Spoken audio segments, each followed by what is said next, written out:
गोडधोड खूप खाऊन झालं तर चला आता शरीराकडे वळूया आणि पौष्टिक अशा भाज्या खाऊया. तर इथं आपण हिरवीगार अशी मेथीची भाजी घेतलेली आहे. हे आपण मार्केटमधून घेऊन आलेलो होतो आणि छान अशी मी भाजी इथं निवडून घेत आहे. भाजी अशा पद्धतीने मी निवडून घेतलेली आहे. तुम्हाला हवी असेल तर तुम्ही कट करूनही घेऊ शकता. टाकून घ्यायचं आहे आपल्याला 2 पळ्या तेल टाकून घ्यायचं आहे.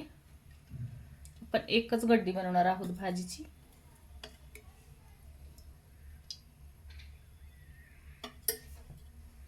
यामध्येच टाकून घ्यायचा आहे आपल्याला हिरवी मिरचीचा ठेचा. हिरवी मिरचीचा ठेचा ही छान भाजून मी लसूण आणि मिरची ही छान भाजली आणि वाटून घेतलेला आहे मीठ घालून. तेही आपल्याला तेलामध्ये टाकून घ्यायचं आहे किंवा नंतर वरतून टाकलं तरी चालेल, कारण हे आपण अगोदरच भाजून घेतलेलं आहे.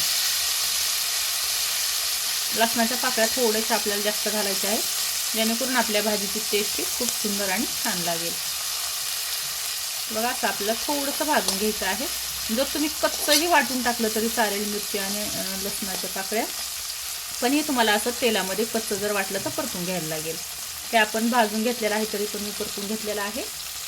तर चला परतलेलं एक छान आपलं हे बघा अशा पद्धतीने आपण भाजी ही छान अशी निवडून घेतलेली आहे.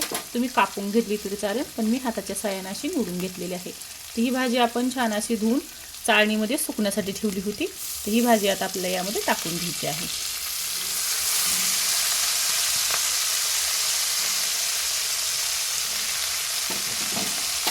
हिला आपण छान असं हलवून घेऊया. छान भाजी आपल्याला ही तेलामध्येच परतून घ्यायची आहे. ह्या भाजीला जास्त काही साहित्य लागत नाही, एकदम 1-2 साहित्यामध्ये खूप छान भाजी होते आणि खायलाही खूप छान लागते आणि खूप पौष्टिक भाजी आहे ही. बघा अशा पद्धतीने आपली भाजी झालेली आहे. यामध्येच आपल्याला घालून घ्यायची आहे, त्यामध्ये आपल्याला घालून घ्यायची आहे मुगाची डाळ. छान अशी मुगाची डाळ मी साफ करून घेतलेली आहे. ही मुगाची डाळ आपल्याला यामध्ये घालायची आहे. तुम्हाला जर नाही घालावं वाटलं तुम्ही नाही घातली तरी चालेल, असं काही नाही आहे की घालायलाच पाहिजे, पण माझ्या मुलांना आवडती यासाठी मी घालून घेत आहे. तुम्ही नाही घातली तरी एकदम छान अशी भाजी होते ही. पण माझ्या मुलाला यामधली कच्ची मुगाची डाळ खूप छान लागते, कारण यामधली पूर्ण डाळ काही शिजत नाही, कारण आपण यामध्ये पाणी घालत नसतो, त्यामुळे डाळ काही शिजत नाही. मग ती कच्ची जर डाळ राहिली तर माझ्या मुलांना ती डाळ खूप आवडते आणि आपल्यालाही खायला तुम्ही एकदा करून बघा, खूप छान आणि सुंदर डाळ लागते. तर या मीठ आपल्याला ही भाजी पूर्ण अशी कमी झाल्यावरतीच टाकून घ्यायचं आहे, कारण आपण सुरुवातीला जर मीठ टाकलं तर भाजी ही आपल्याला जास्त दिसते आणि नंतर आपली भाजी शिजली की थोडीशी की नंतर कमी होते. यामुळे मीठ हे आपल्याला आपली भाजी कमी झाली की त्याच टायमिंगला टाकून घ्यायचं आहे. आणि हे लक्षात राहू द्यायचं आहे की मीठ हे आपण ठेचा वाटतानाही त्यामध्ये टाकून घेतलेलं आहे. तर चला आपण चवीपुरतं मीठ यामध्ये घालून घेऊया. पाहू शकता आपण अगदी थोडंसं मीठ घालून घ्यायचं आहे. वाटलंच तर तुम्ही चाखूनही पाहू शकता.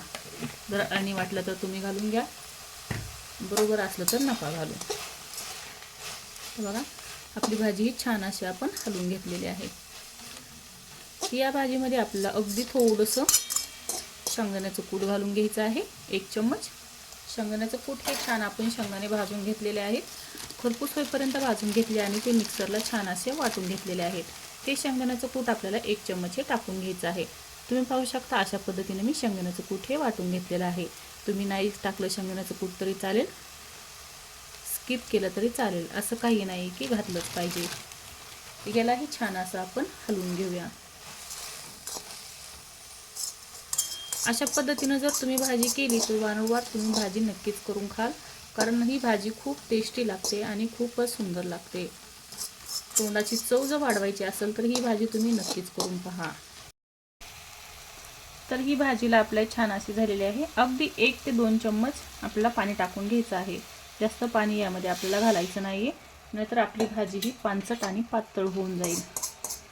जर तुम्हाला रस्सा करायचा असेल तर तुम्ही टाकू शकता, पण मला भाजी सुकी बनवायची आहे, यामुळे अगदी आपण पोहे खायचे चमचा 1 ते 2 चम्मच पाणी मी घालून घेतलेलं आहे. यावरती आपल्याला आता ताट झाकून या भाजीची आपल्याला 2 मिनिटासाठी वाफ काढून घ्यायची आहे. मग तयार आहे आपली मेथीची भाजी. तुम्ही अशा पद्धतीने वाफ काढून घेता आहे, तुम्ही ताट झाकलं तरी चालेल. तर चला 2 मिनिटं झालेले आहेत, आपण काढून बघूया आपली भाजी कशी झाली आहे. तर तुम्ही पाहू शकता छान आणि सुंदर तयार आहे आपली भाजी. अगदी कमी वेळेमध्ये आणि कमी साहित्यामध्ये परफेक्ट अशी भाजी आपली तयार आहे. तर या सर्वजण मेथीची भाजी खायला नक्की ही भाजी करून बघा आणि खाऊनही बघा. आपल्या शरीरासाठी पौष्टिक आणि खूपच छान आहे. दिवाळीचं गोडधोड खाऊन झालं आहे, आता आपण थोडं शरीराची काळजी घेऊया आणि पालेभाज्यांकडे वळूया. तर चला आपली तयार आहे भाजी. आपण गॅस बंद करून घेऊया. असे साधे सिंपल व्हिडिओ पाहण्यासाठी आपल्या चॅनलला सबस्क्राईब करा. व्हिडिओ आवडला असेल तर लाईक करा, शेअर करा. भेटूया अशाच नवीन रेसिपीसोबत. तोपर्यंत मस्त खा आणि स्वस्त राहा. Thank you for watching.